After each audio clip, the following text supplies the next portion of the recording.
फेरेंगानि आखला सासे खानानि आखलजों रुजुजायो। बिथाङा बि फेरेंगा मोनसे समनि आन्दोलनकारि एनडिएफबि नि गोबाव बोसोर आन्दोलन खालामदों। आंबो सासे एनडिएफबि मोन, आं बिथांखौ लोगो मोनाखै।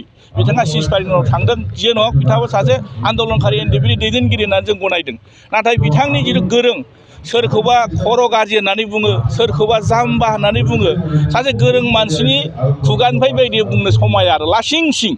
आरो बिथाङा जि खोथाखौ लानानै बुंदों, आङो मोनसे कुइसन खालायदों बिथांखौ, नोंथाङा बिटिसिआव लेन्ड मेला फाथिनानै साबैसे बिटिसिनि सुबुंफोरनो हानि पाट्टा होनो हाखो? हादोंबा राजुआ खालाय। दा बेखौ सोंनायाव मानो लाजिखो बिथांमोना? जे बुंदों फरेस्ट रुलार एक्ट 2006 नि आयेननि मथे बिथाङा 875 माने फेमिलिनो हानि पट्टा होनो हादों होनना बुङो।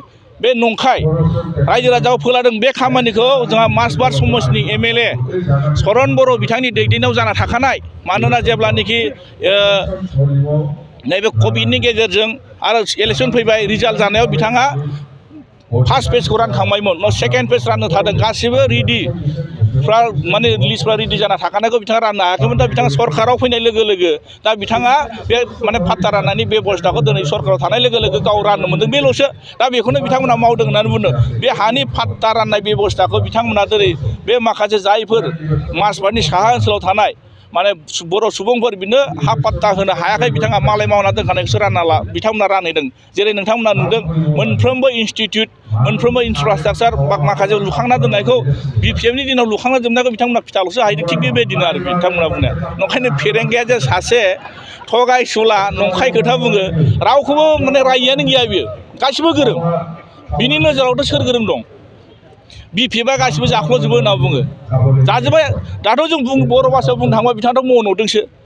बिटिसिखौ मन'जोब्बाय बिथांमोना। दा बिपिएफखौ 17 बोसोराव मा मावखो होननानै सोंनो नागिरो बिथांमोना।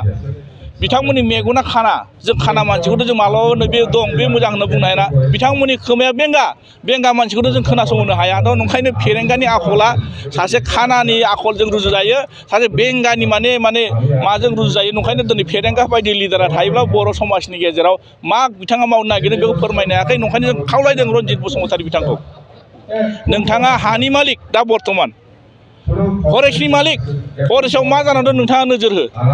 फरेस्टआव गोबां पस्ट खालि दं होनना बुंदों, नोंथाङा सोर साख्रि? आरो दिनै नोंथाङा फरेस्ट ओनसोलाव माबायदि दिनै कारापसन जाबाय थादों, नोंथाङा बेखौ नोजोर हो।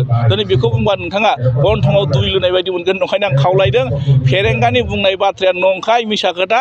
बिथाङा सोरखौबा जाम्बा होनोना होनबाय था, सोरखौबा माने खर' गाज्रि होनोना होनबाय था, खिन्थु बिथांनि फेरेंगानि सासे गोरों सुबुं हिसाबै जों बेबायदि माने बिथांनि खुगानिफ्राय बेबायदि गनायखौ जों लुगैयामोन। मेले बेखौ रायजो राजाफ्रा बिजिरगोन, सोर जाम्बा सोर गोरों बेखौ रायजो राजाफ्रा बिजिरगोन। Thank you.